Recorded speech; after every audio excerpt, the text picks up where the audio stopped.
Trump. You know what I'm saying? So Trump, look, you want our support, you have to promise in writing on your life, you gonna free Larry, bro. And there's not gonna be no killing without killing, gentlemen. With all due respect. Definitely not gonna be any killing without killing, you know. And I would like that to be clear for the record. I understand the fact that we got police in here. I wanted you to be here to understand what I said. Hoover, King Shorty, Prince Old Timer, Godfather, all of them. They came from the six. The six pointed star represents King Dave.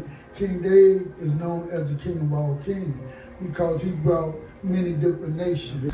While incarcerated, Lloyd wrote the Amalgamated Order of Lordism, 61 pages obtained by ABC7 that detailed the Vice Lord command structure in the prisons and on the streets. Chicago's history is steeped in tales of powerful and enigmatic gang leaders who have left an indelible mark on the city's fabric.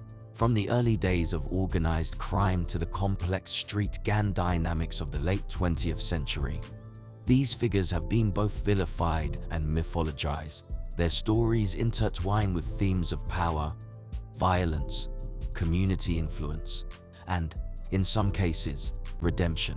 This overview explores the lives of notable Chicago gangsters, each contributing uniquely to the legacy of gang culture in the city.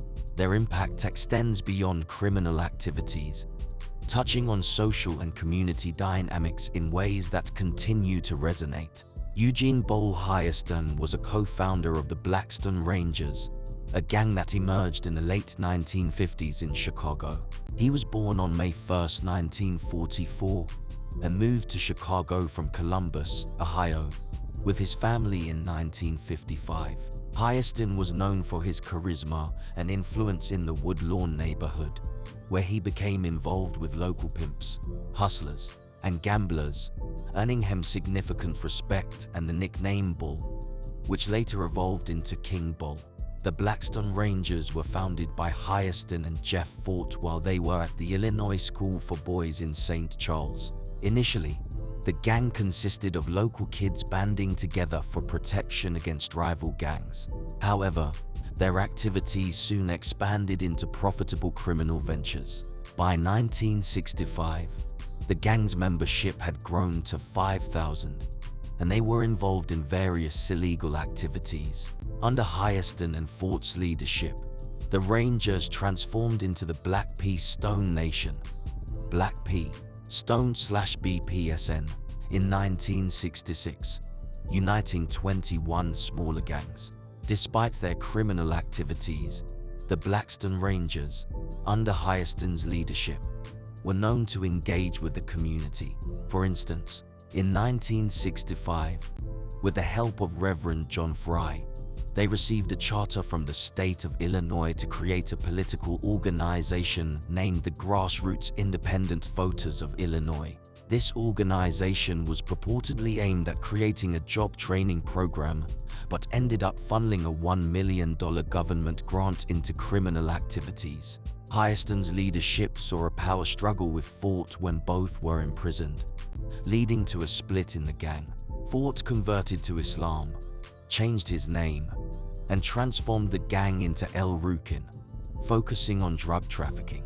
Hairston led dissident members who formed smaller rival gangs such as the Titanic Stones. Eugene Bowl Hairston, one of the original leaders of the Black P Stone Nation street gang, was killed in an apparent execution-style shooting. King Hoover, King Shorty, Prince Old Timer, Godfather, all of them. They came from the six. The six pointed star represents King Dave. King Dave is known as the king of all kings because he brought many different nations until our foes, and they was called branches of the disciple nation. And because King Dave had a lot to do with bringing them in and leaving them with the leadership they had or placing leadership amongst them, he was known to be the King of Kings. David Boxdale, also known as King David, was born on May 24, 1947, in Salis, Mississippi, and moved with his family to Chicago, Illinois, in 1957. He became a prominent figure in Chicago's gang history, founding the Black Disciples street gang as a teenager. His leadership was marked by both fear and respect, as he led the gang through numerous violent conflicts with rival groups. Boxdale's life took a significant turn in 1968 when he survived an assassination attempt by members of the Blackstone Rangers, a rival gang. This incident left him with wounds that never fully healed and led to a shift in his focus towards reducing gang violence and promoting community activism. He worked towards forming alliances with other local gangs, including merging with the Gangster Nation led by Larry Hoover to form the Disciple Nation. Despite their efforts, they were unable to incorporate the largest gang in Chicago, the Blackstone Rangers, into their alliance, and gang warfare persisted. Boxdale's activism extended beyond gang truces. He became involved in community services like health clinics and free meal programs for children in the Englewood neighborhood. He also sought to establish connections with the Black Panther Party and maintained a close relationship with Fred Hampton, the party's Illinois chairman. Boxdale's efforts earned him the revered title of King David among his followers and the broader community. Tragically, Boxdale's life was cut short when he died on September 2, 1974, at the age of 27 due to kidney failure, a result of the injuries sustained from the 1968 shooting. His death marked the end of a significant chapter in Chicago's gang history, but his legacy continued as the Black Disciples and their offshoots remained active in the city. Raymond "Shaky" Sean Betts was identified as a key figure within the Four Corner Hustlers, a notorious street gang in Chicago. His leadership within the gang, particularly in the Body Snatchers faction, marked a period of significant criminal activity, including drug trafficking on the west side of Chicago. Betts' influence extended even after his imprisonment, maintaining control and contributing to violence and drug distribution in the area. His operations were so entrenched that upon his release from prison in 2006, he was immediately under surveillance, leading to a major law enforcement operation that culminated in his arrest along with 54 other gang members. This operation, dubbed Operation Capitol Hill, was a significant effort to dismantle the gang structure and reduce its impact on the community. Marvell Thompson is known for his leadership role in the Black Disciples, a significant street gang in Chicago. During his tenure, he played a part in easing gang tensions between 1991 and 1994, a period that followed after a series of violent events. The Black Disciples have been a part of Chicago's organized crime scene for many years, with their activities spanning various aspects of criminal enterprise, including drug trafficking and violent crimes. Willie "Flukey" Stokes was a prominent figure in Chicago, known not only for his role as a drug kingpin, but also for his unique and flamboyant lifestyle. His lavish spending was evident in the grand funeral he organized for his son, Willie "Wimp" Stokes Jr., who was buried in a custom-made Cadillac-style coffin, complete with flashing lights and an authentic grill. The funeral attracted national attention and showcased Stokes' penchant for extravagance and gambling, as indicated by the thematic floral arrangements at his own funeral, which included dice and playing cards. Stokes himself was laid to rest in a crypt that he had purchased for $40,000 in cash, following a procession that featured a 100-car parade and a restored white 1956 Cadillac leading the way to the mausoleum. His burial in the Tower of Memories mausoleum was marked by a service attended by hundreds, with his mahogany casket sealed with rose-colored Portuguese marble. Stokes' reputation and the elaborate ceremonies surrounding his and his son's funerals underscore his significant influence and the complex legacy he left behind in Chicago's history. Authorities say it could be the opening salvos of a full-scale gang war in Chicago. 42-year-old Willie Lloyd, the self-proclaimed leader of the Vice Lords, is behind bars once again following a wave of gang activity over the weekend. Police say a power struggle began shortly after Lloyd was released from prison in December. He served half of a 7-year sentence for 2 weapons convictions. His return to power in the Vice Lords is reportedly being challenged by former top gang associates.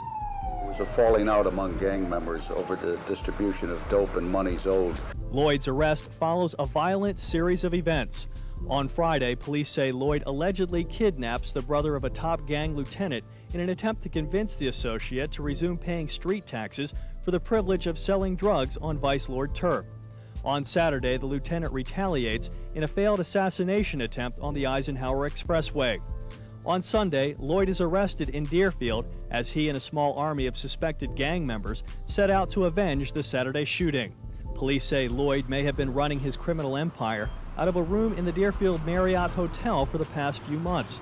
Chicago Mayor Richard Daley says the city will continue to be at risk of gang violence as long as people like Willie Lloyd walk the streets. Well, I think you have to take a guy like that and put him in jail for the rest of his life. Gang members lined the streets outside the Area 4 headquarters to catch a glimpse of their beleaguered leader. I'd like to present this trophy to Willie Lloyd, the King of Kings, the 2001 Macallan player ball. Give it up. Come on down, Willie Lloyd. Willie Lloyd. Come on down, Church. Give me great honor for planting the positions to you, Church.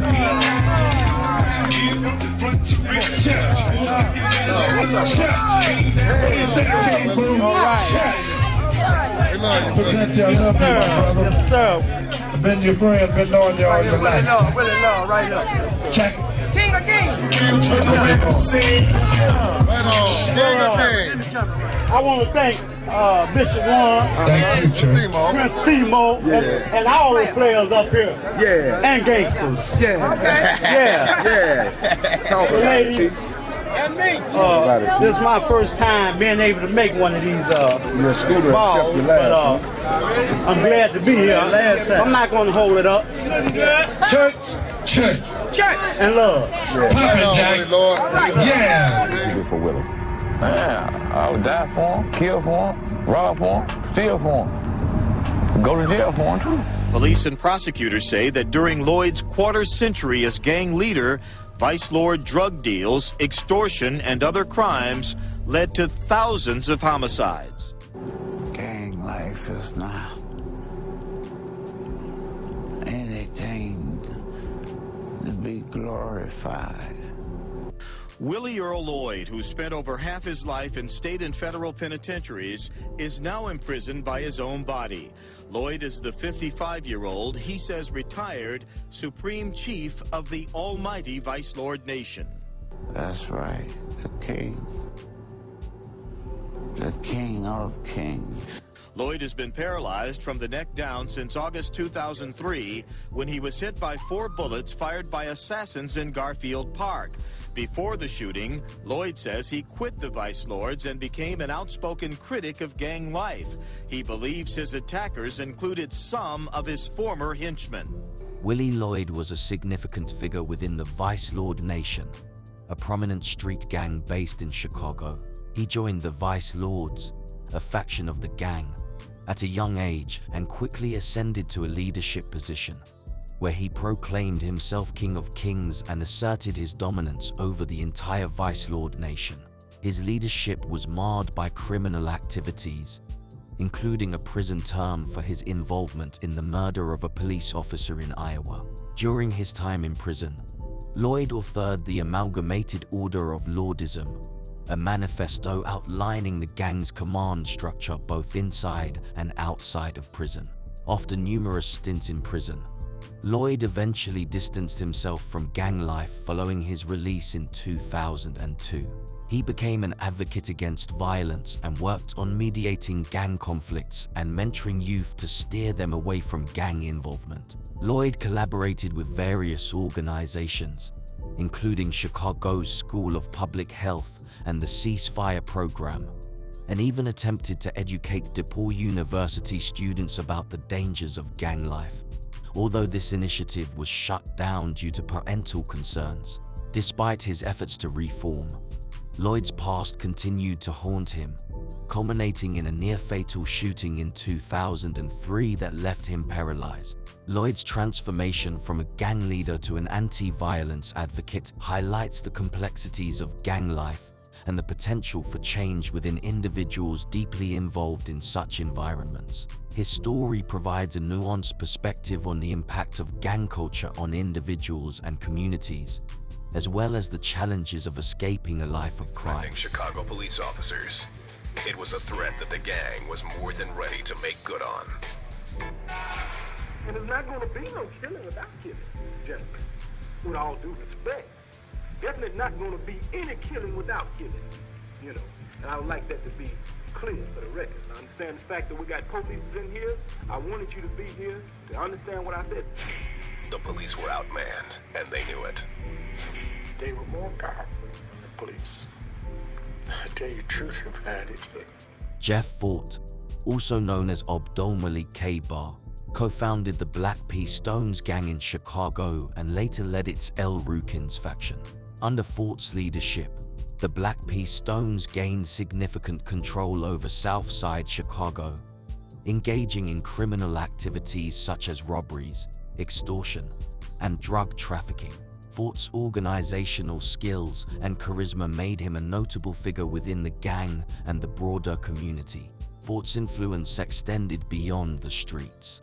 In 1967, he formed the Grassroots Independent Voters of Illinois and secured a $1 million federal grant to fund a program aimed at teaching job skills to gang members. Despite his criminal activities, Fort was even invited by President Richard Nixon to attend the 1969 inaugural ball, an invitation he declined.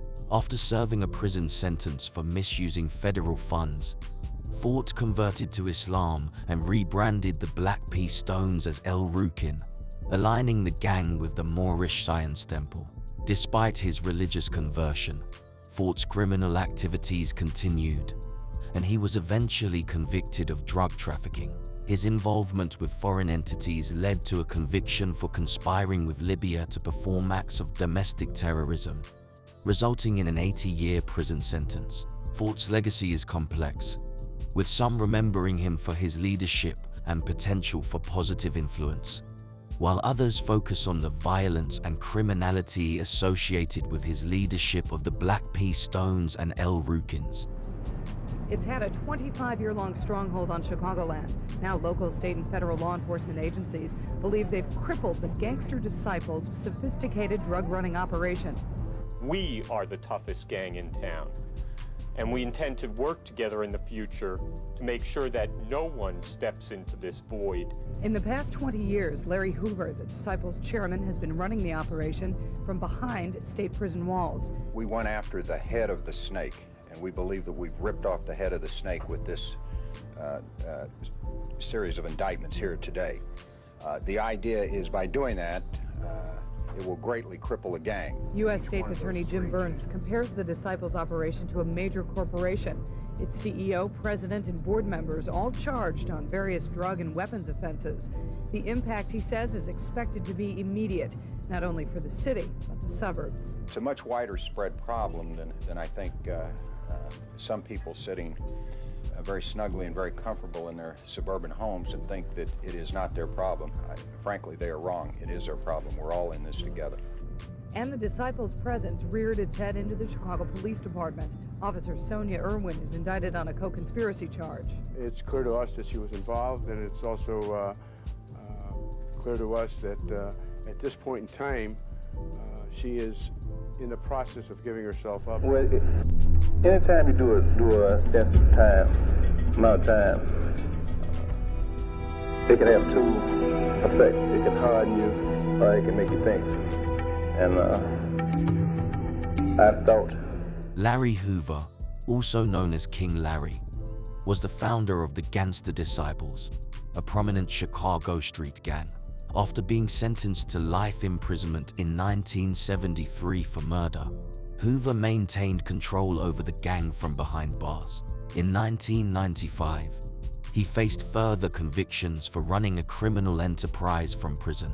Despite these convictions, Hoover has made claims of renouncing his gang affiliation and promoting growth and development as a new ethos for the Gangster Disciples. The narratives of Chicago's gang leaders are a mosaic of ambition, power, and transformation. Figures like Larry Hoover, Jeff Fort, and Willie Lloyd encapsulate the complex interplay between criminality and attempts at community engagement, highlighting the multifaceted nature of gang leadership. Their stories reveal a common thread: the struggle for power and identity in a city marked by socio-economic disparities. Despite their divergent paths, some towards further criminality, others towards community activism, each leader's legacy is a testament to the enduring impact of gang culture in Chicago.